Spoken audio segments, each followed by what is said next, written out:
Assalamualaikum warahmatullahi wabarakatuh. Apa kabar kawan-kawan semua? Jumpa lagi di channel Ngobrol. Masih biasa nih, ada Mas Ayong yang katanya mau cerita hal yang baru. Apa yang kata Mas Ayong? Yang baru. Yang baru, oke. Tentu yang baru, Mas. Oke, langsung aja Mas Ayong. Nyapa kawan-kawan dulu aja nih ya. Oke, udah pembukanya Mas Labib ya. Baik, aku tanya apa kawan-kawan dulu. Assalamualaikum warahmatullahi wabarakatuh. Waalaikumsalam warahmatullahi wabarakatuh. Bismillahirrahmanirrahim. Apa kabar kawan-kawan ngobrol semua? Semoga semua dalam keadaan baik, sehat, Amin, dan selalu amin. bahagia kapanpun dan dimanapun saatnya. Kembali jumpa dengan kami berdua di channel ngobrolin horor ya Bib ya. Nah, dan insya Allah seperti biasa kami akan menyuguhkan cerita yang paling menyeramkan di seluruh channel di muka bumi. Siap, oke. Iya, soalnya kayak gitu sih. Maksudnya memang kata orang itu channel ini itu paling menyeramkan gitu, paling menegangkan lah seperti itu. Apalagi Saking bisa kabune iki wong nganti guyu terus jare. apalagi bisa kayak kopi-kopi suara-suara nenek, anak-anak bisa semua ya Bang. Ya enggak, itu mah kebetulan aja. Kebetulan Kan aja. masuk Oh gitu ya, oke. Iya. Jadi begini Bib, ada sebuah kisah tentu yang pengen aku share ke kawan-kawan. Ini masih fresh banget. Dan nanti mungkin aku izin setelah aku ceritain ini sama yang bersangkutan. Karena memang harus begitu menurut aku gitu kan. Tidak mengurangi rasa hormat sama yang punya cerita. Dia udah deket banget kayak adik buat aku gitu kan. Baik. Mas Labib punya binatang kesayangan peliharaan? Punya. Apa itu? Kucing. Kirain macan. Kucing ya. Ada kucing. Kadang-kadang juga teman-teman mungkin senang sama burung kicau begitu ya. Kadang suka ikan. Ya macam-macam pets kalau di ini kan binatang kesayangan. Begitu pula diriku Bib. Walaupun gak ada yang nanya gitu kan, aku juga punya binatang kesayangan. Apa ya? Sayangnya aku belum berpikir binatang apa yang pas untuk disayangi gitu. Tapi aku sayang sama binatang gitu ya. Maksudnya sama makhluk, bukan sayang yang gimana-gimana. Kita kan menghormati sama hidup. Tapi niatnya pengen melihara ikan Bib, yang bagus-bagus. Kalau ikan kan misalnya nggak dikasih makan, nggak orak-roangan kata orang Jawa, nggak teriak-teriak, nggak teriak-teriak, anteng aja diem kayak gitu kan. Kalau burung selapa telat air tahu-tahu jekangkang gitu tewas kan, kasihan banget. Baik Bib, ini cerita ada hubungannya sama suatu hobi orang memelihara binatang begitu. Jadi cerita ini dari seseorang yang aku memang kenal. Dia itu tinggal nggak jauh-jauh dari kampung aku. Dia itu profesinya sebagai perias begitu ya. Ya multi apa aja dia bisa, multi talent. Kadang-kadang dia nge-host atau apa aja, semua dia bisa. Untuk yang sifatnya di ranah hiburan, yang masih ada hubungannya sama ketemu banyak orang, banyak audiens seperti itu, dia itu mumpuni banget. Dari segi packaging, cara pembawanya bicara, bahkan beberapa bahasa bisa menguasai Bib. Termasuk bahasa hewan. Bahasa hewan dengan rasa Bib. Oh iya. Tapi kan umumnya kalau di kampung aku yang cenderung sering ngomongin di ngobrol, seolah-olah itu kuno banget, seolah-olah banyak misteri-misteri yang tersimpan, tapi banyak orang-orang cerdas di sana Bib. Tapi aku ngomong termasuk aku enggak. Termasuk kawan ini ya. Sebut saja namanya Sinta begitu ya. Oh, perempuan. Kalau kawanku banyak kan perempuan Bib. Gitu kan. Ya, ini jangan bercanda Bib. Jadi Sinta ini adalah seorang, untuk yang lebih pak hari-harinya gitu, itu seorang perias. Seorang perias pengantin begitu ya. Kadang juga merias anak-anak yang lagi kartinian. Atau acara-acara apa aja lah yang pasti di acara tersebut kebanyakan ibu-ibu itu butuh riasan. Dan cukup terkenal juga Sinta ini, nama samaran riasannya itu natural begitu ya katanya, dan aku lihat juga seperti itu. Jadi kalau sentuhannya dia itu yang biasa aja bisa menjadi cantik Bib. Yang cantik bisa jadi hancur. Akan lebih cantik lagi seperti itu. Pastinya ya. Jadi kalau makeover sama dia itu nggak lama, pembawaannya enak begitu, terus nanti hasilnya bisa maksimal. Jarang ada orang yang kecewa. Kalau kecewa biasanya iri aja gitu. Iya, pasti. Nah, Sinta itu tumbuh dalam keluarga besar. Tumbuh keluarga besar, dia itu ya banyak lah, kalau misalnya kayak lebaran kemarin itu ngumpul begitu dari uap paman bibi sampai adik-adik semua tuh ada kewajiban. Memang umum ya seperti itu. Tapi emang kalau aku kan keluarganya gak gede-gede banget, kecil. Ya kan, kalau dia itu keluarga besar dan semua itu masih saling terhubung, benar-benar masih gini gitu ya. Iya. Dan yang aku tahu dan dari ceritanya dia juga, keluarganya itu memang sebagian besar mereka sangat meyakini yang namanya gaib. Ya, kan ada yang maksudnya mereka yakin tapi dalam batasan di mana gaib itu adalah hubungan antara kesana sama Tuhan itu dalam koridor peribadatan.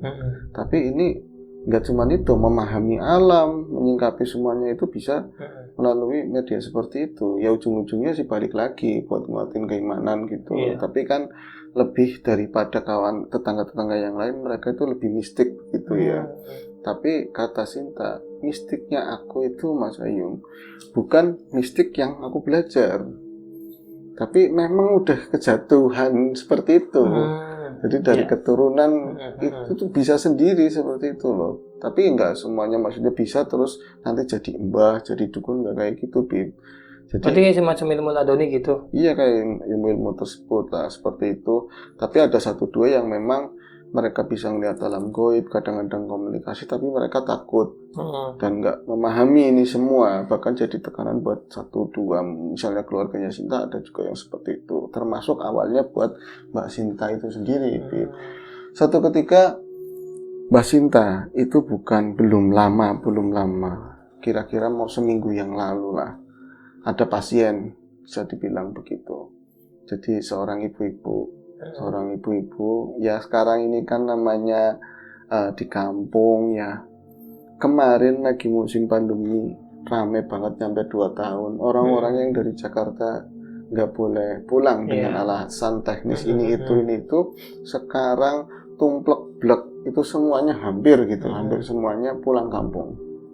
Dan hampir juga semuanya yang tadinya pengen punya hajat, menggelar hajat, entah itu nikahan, sunatan, segala macam yang tertangguhkan, sekarang itu lagi ramai banget mereka menggelar hajat tersebut. Mungkin ini kalau Mas Labib juga tadinya nyantai mungkin tahun kemarin kondangan itu kan agak ramai. Iya, kalau sekarang itu kondangan lagi lagi ramai-ramainya. Di rumahku aku pengen menu yang lain gitu, adanya berkat terus, itu berkat kondangan.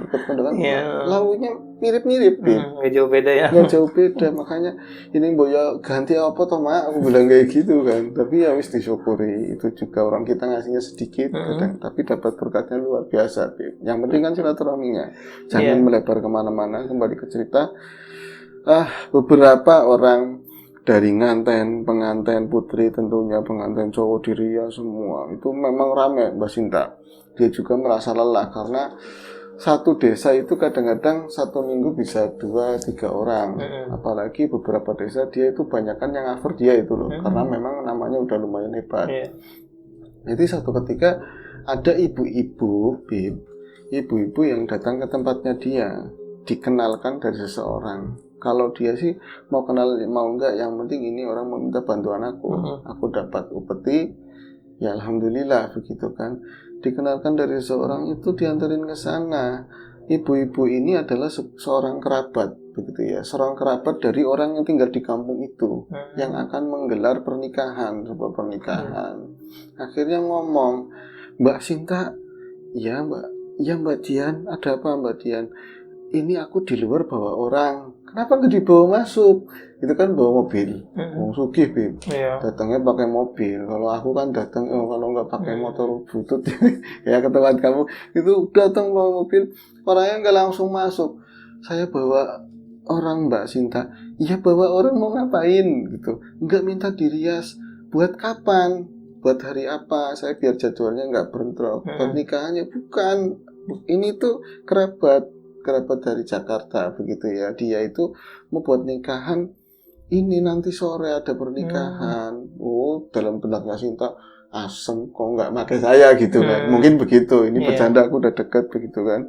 Enggak seperti itu Mbak Sinta. Oh iya, terus Mau diriasnya kapan? Sekarang kalau bisa. Aku minta izin dulu. Ya orang bawa masuk sini. Emang jenengan senggang? Aku senggang. Kalau nanti siang jam 2-an, aku baru ada acara lagi ngerias orang, nggak di sini gitu. Akhirnya dia keluar lagi, Mbak Dian, keluar menuju mobil.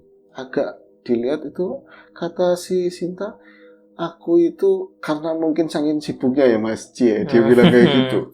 Aku nggak memperhatikan 1-2 orang. Bahkan yang nggak kenal itu aku never mind, nggak pernah tak pikirkan kayak gitu. Tapi ini kok Mbak jelek kayak gitu loh. Ketika dia ngomong ada seorang yang pengen tak rias, itu orangnya di mobil. Kayak ada ketertarikan yang di luar apa ya, di luar kebiasaan umumnya dia gitu. Kok ada kayaknya dia sesuatu, tapi sesuatu apa, siapa dia nggak tahu. Apakah aku mengenal orang tersebut? Kayaknya nggak mungkin orang Jakarta gitu kan. Akhirnya apa Bib? Nggak berapa lama, tadinya dia di dalam nyiapin alat makeup dan lain-lain, itu ngikutin Mbak Dian, tapi sampai batas ambang pintu gitu ya. Pintu Mbak Dian itu keluar kan ada halamannya, di rumah itu ada halamannya, ada kembang-kembang begitu, ada pagar juga, buka ini slotnya pagar begitu ya, yang dari besi. Terus ke mobil, sempat lihat Mbak Dian itu masuk ke, kepalanya masuk ke ini ya, kaca mobil. Itu ngobrol lama gitu. Orang kok pakai kompromi segala gitu loh. Kalau mau sekarang jadi rada gregetan Mbak Sinta. Ya kalau mau dirias tinggal turun aja pakai kompromian kayak gitu. Di dalam itu sepertinya ada bukan cuma satu, tapi ada beberapa orang gitu ya. Nah akhirnya turunlah justru bukan orang yang di depan, yang duduk di depan, tapi yang di belakang itu bapak-bapak. Ya bapak-bapak sama ya pemudi lah begitu. Jangan tanya cantik atau enggak Bib, ya kan. Itu mau dirias juga? Ya ini nggak tahu. Jadi kan Mbak Sintanya ngomong gini, oh yang mau dirias bawa bapak sama ini tadi ngomong ibu-ibu. Itu masuk ke dalam mereka bertiga. Terus Sinta kan bingung kan. Nah, Mbak Dian yang mau dirias bapaknya apa sih adik ini? Enggak Mbak, yang mau dirias ibu gitu. Oh kok belum turun ya? Sebentar katanya. Nggak tahu tuh di dalam lama kayak gitu. Pas dia itu keluar dari mobil itu, nggak tahu apa ini benar yang dirasain sama Mbak Sinta atau enggak, ada sesuatu yang memang masuk ke dalam rumah itu, hampir barengin mereka bertiga masuk, antara Dian ya kan sama bapak-bapak sama si anaknya itu, ada yang barengin masuk. Tapi sosoknya apa, yang pasti sosok itu bukan yang berdiri ya, kayak orang kan ini berdiri dengan 2 kaki, tapi ini sosoknya itu seperti bayangan tapi ya shadow gitu, hitam-hitam tapi nggak jelas gitu, kayak yang kaki 4 seperti itulah. ikut masuk gitu loh, masuk. Terus hawanya jadi kurang enak lah buat Sinta seperti itu Bib. Karena Sinta juga tahu ya. Iya Sinta tahu, tapi ya kata Sinta, aku bukan melulu orang yang memang selalu bisa melihat yang goib, tapi terkadang di saat memang diperlukan dan harus, tahu aku bisa ngeliat, itu juga nggak jelas gitu kan. Itu ikut masuk, dan aku cengok, nggak tahu, aku cengok langsung balik lagi ke tempat yang buat aku ngerias di tempat itu, di rumah itu kan, di balik-balik di depan, di ruang depan.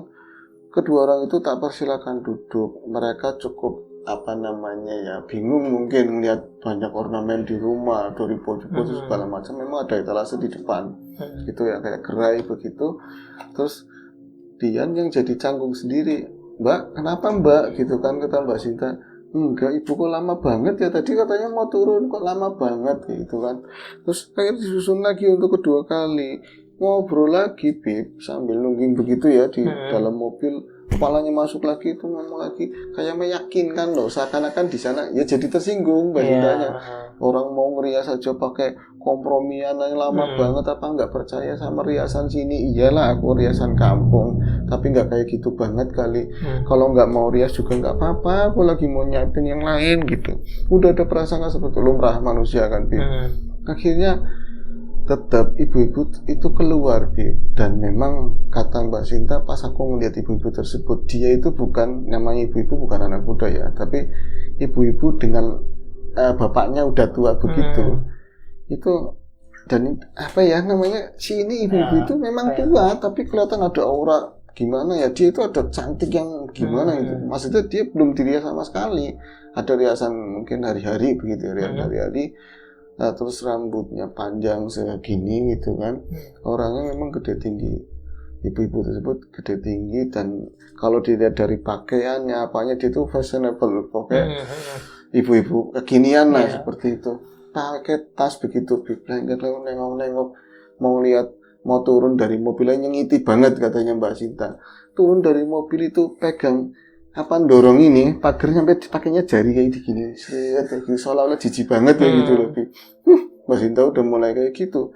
Itu masuk nggak langsung jalan aja, ada di gebrek kayak gitu loh, Bim. Sekarang itu seadanya begitu ya. Nggak diceritain seperti itu. Akhirnya jalan itu ada mandek, nengokin taman segala macam, terus nengokin rumah apa. Dalam perasaannya kalau tak batin lah, seolah-olah dia ngomong, oh mau kayak banget beres kok kayak gini kayak gitu loh. Mas aku mau dilihat sama kamu, seolah-olah begitu, Bim. Jadi udah enak duluan. Tapi ini profesi saya, aku harus tanggung jawab, harus konsisten. Masuklah si Dian itu sama tadi ibu-ibu tadi yang memang belakangan diketahui masih kerabat yang manggilnya masih Uwa begitu loh. Berarti bapak-bapak tadi kakaknya ibunya Dian. Pade lah gitu ya. Iya, Pade. Makanya masuk, ayo Bude, masuk Bude. Itu masuk di sini, mau riasnya di sini, nggak di tempat yang lebih gimana gitu, katanya kayak gitu. Nyebelin banget Mas, orang-orang itu bisa nyebelin banget. Itu orang lain sepatunya bapak-bapak dilepas, anaknya sandalnya dilepas, Mbak Dian dilepas, semua sandal itu di luar semua. Ayo bar tapel katanya, bar dipel, tekluk kayak wong laka ada babar blas katanya kayak gitu. Sebenarnya nggak ada babar blas. Wis aku tak sabarin. Tapi kalau sisinya dia sebagai seorang perias langsung ketemu, ini bakal larinya kemana, kota rias kemana, terus ini orang cantik banget, bisa cantik banget kayak gitu loh, bisa jadi ikon lah, atau saat kalau boleh tak jepret, ini bisa buat amel lah kalau di sini di rumah ya, di rumah. Akhirnya wis yang tadi perasaan enak, jengkel dan lain-lain agak sirna, terus akhirnya itu aku mau dirias kapan? Ini siapa yang mau rias sih? Siapa yang mau rias? Tinggal satu orang yang beda itu doang yang mau rias itu ya, Bib. Ngomongnya kayak gitu. Saya Bu yang mau rias. Ayo cepetan, jangan lama-lama, udah gerah banget di sini katanya kayak gitu. Sambil kepet kipas kayak gitu. Enak banget bahasa Mas. Nah, akhirnya Bu di sini ya riasannya ya. Ini mejanya bersih apa enggak? Kotor apa enggak bangkunya? Itu bapaknya nyampe ngomong, Bu, sampai digituin. Mestinya malu gitu loh bapaknya dengan kelakuannya istrinya itu. Akhirnya duduk di situ, terus ayo Mbak, cepetan Mbak, lekas. Iya Bu, ini lagi kita siapin dulu alat makeupnya semuanya. Aku nggak tahu, nggak diceritain di detail di situnya, karena dijelasin aku tetap nggak paham. Soalnya masalah perempuan juga. Saya tuh apa nggak tahu lah ya. Iya, pokoknya mereka mau lipstick, mengadakan ajang rias-merias waktu itu. Tapi sebelum aku memulai Mas, itu tahu-tahu ada orang itu masuk bledes, bener-bener nggak ada salam sama sekali, terus marah-marah kayak gitu loh, marah-marah ke tempatku. Nah, maksudnya orang itu jenengan kenal apa enggak? Aku enggak kenal. Pokoknya orang itu perempuan juga, umurannya sama seperti ibu-ibu tadi, cuman orangnya pendek. Apa aja orangnya agak pendek, agak hitam. Dia itu marah-marah. Ini Sinta ya, Sinta yang namanya Sinta mana kayak gitu, ngambek di situ, Bib. Jadi kalau kerja yang bener dong, jangan kayak gitu, harus profesional. Kamu harus profesional, katanya kayak gitu. Nah, Bu, maaf ya, jenengan siapa? Alah, nggak usah tahu siapa saya. Yang jelas saya itu ponakannya si A kayak gitu. Kamu yang rias itu kan? Nah ini taruhnya si A namanya Yati begitu ya. Yati yang mana Bu? Wis ora usah mungkir, kamu yang rias kan. Bocah kok jadi bocah ayu-ayu elek kayak gitu, jadi buat tontonan warga katanya begitu, buat tontonan warga. Orang bilang aku nanyain sama yang di belakang, yang bagian yang di bawah yang buat isu-isu kayak gitu kan. Katanya itu nang biasa yang rias ya paling enggak si Sinta. Gitu. Lah bukan paling enggak, bukan tentu saya. Sampai dari kampung mana? Wis ora usah takon. Aduh, angel orang udah marah ditanyain maksudnya kebenaran di kampung mana. Gak usah takon, gak usah tanya. Ya ini klarifikasinya gimana? Marah-marah, Bib. Model ini.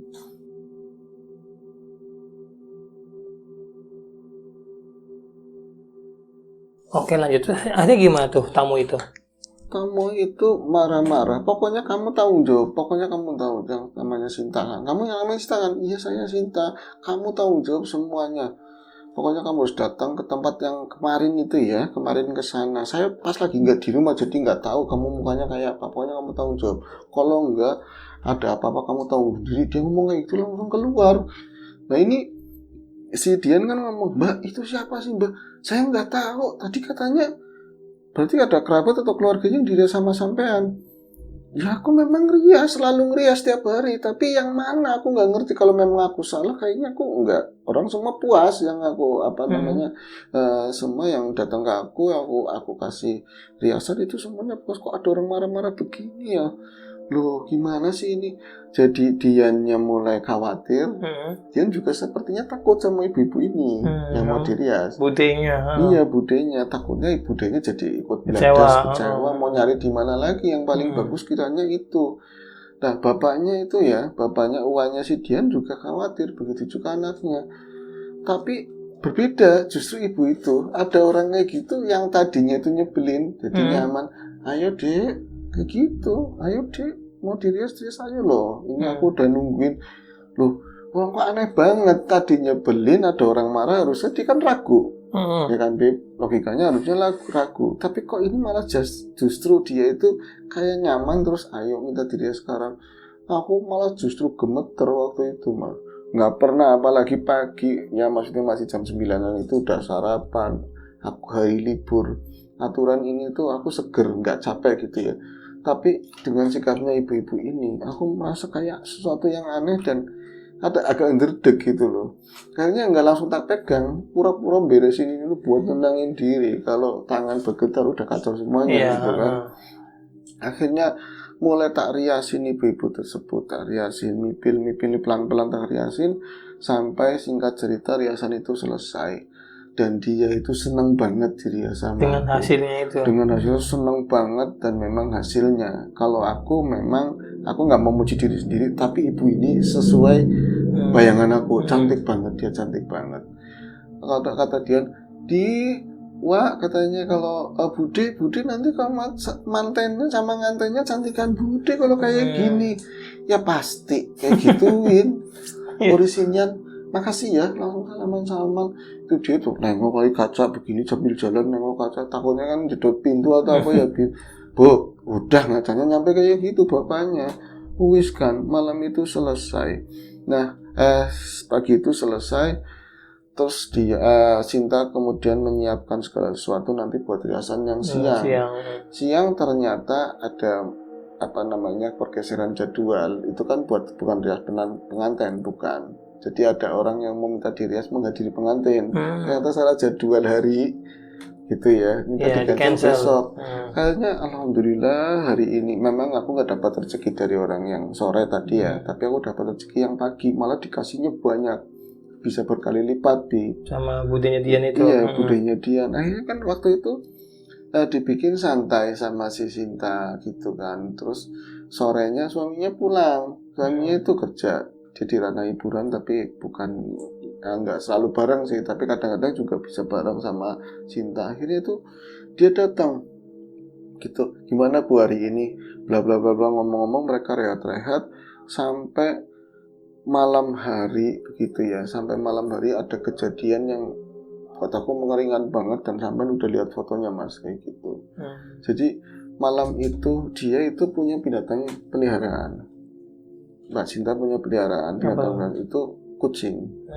Dan bukan jenis yang neko-neko sih, tapi ya ada semi Anggora Jawa begitu. Emang ada Jawa ya kucing-kucing lokal lah sama Anggora kawinan seperti itu dan kucing itu udah dipelihara selama 6 bulan nurut banget dan selalu dia itu walaupun saya orang kampung tapi saya peduli sama kesehatan peliharaan saya makanya saya jamin yang baik terus kondisi yang lain-lain kebersihannya terus saya selalu hubungin dokter hewan terus kayak gitu.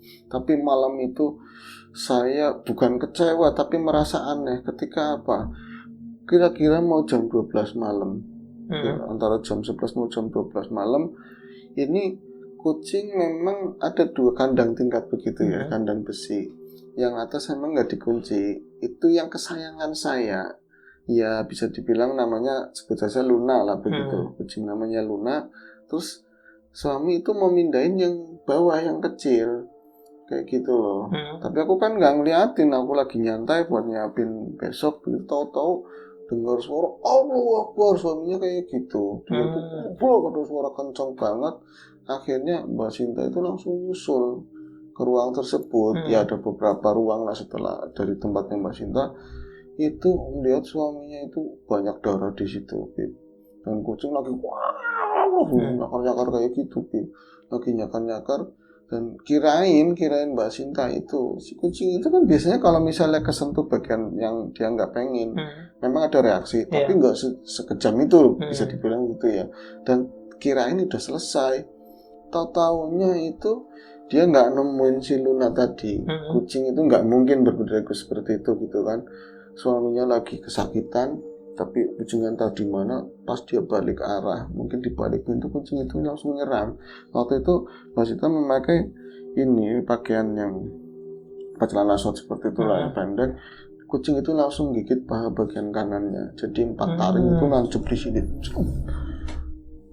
Yang bikin nyebelin banget. Kucing sebelum dia gigit itu kucing itu langsung ngadepin ini mukanya Mbak Sinta. Dia itu langsung duduk begini, Bim. Bukan perangainya Luna itu nggak kayak gitu biasa, hari-hari tak ajak tidur, mainan apa aja udah lucu, kayak anak sendiri, lucu. Mbak Sinta belum punya ngomongan memang.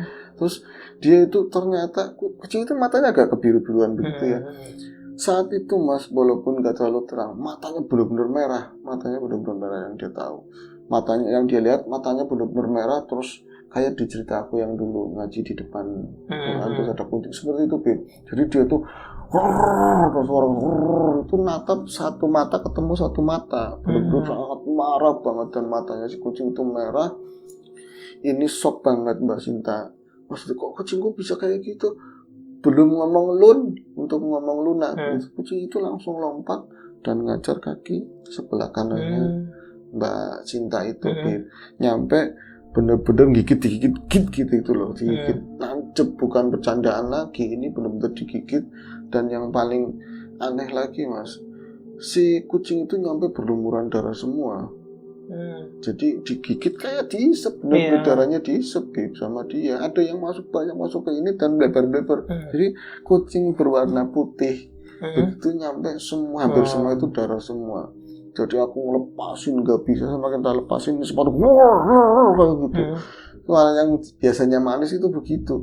Jadi mau tak lepasin nyampe jalan itu ngikut ngantel terus begitu. Suaminya masih nolongin, dia juga lagi kesakitan. Akhirnya setelah aku benar-benar berusaha keras, itu kucing itu bisa lepas. Kucing itu bisa lepas. Akhirnya hanya tinggal rasa sakit yang benar-benar hebat. Dan malam itu aku benar-benar ketakutan banget. Dan di situ bukan cuma rasa takut karena ngelihat perangai aneh sang kucing, terus kok bisa berlaku seperti itu sama saya, yang memang semuanya sesuai apa anjuran ketika kita memelihara hewan kesayangan, kok bisa begitu. Ini suasana di rumah pun berubah. Saat itu juga benar-benar kayak mencekam banget dan merinding banget.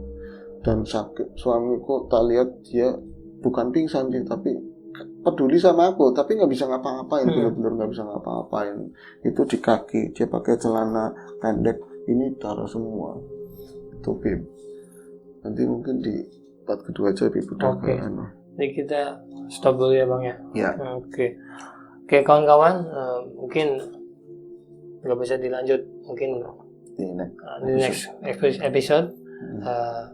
Sekian dari kami, sampai jumpa di ngobrol berikutnya. Assalamualaikum warahmatullahi wabarakatuh.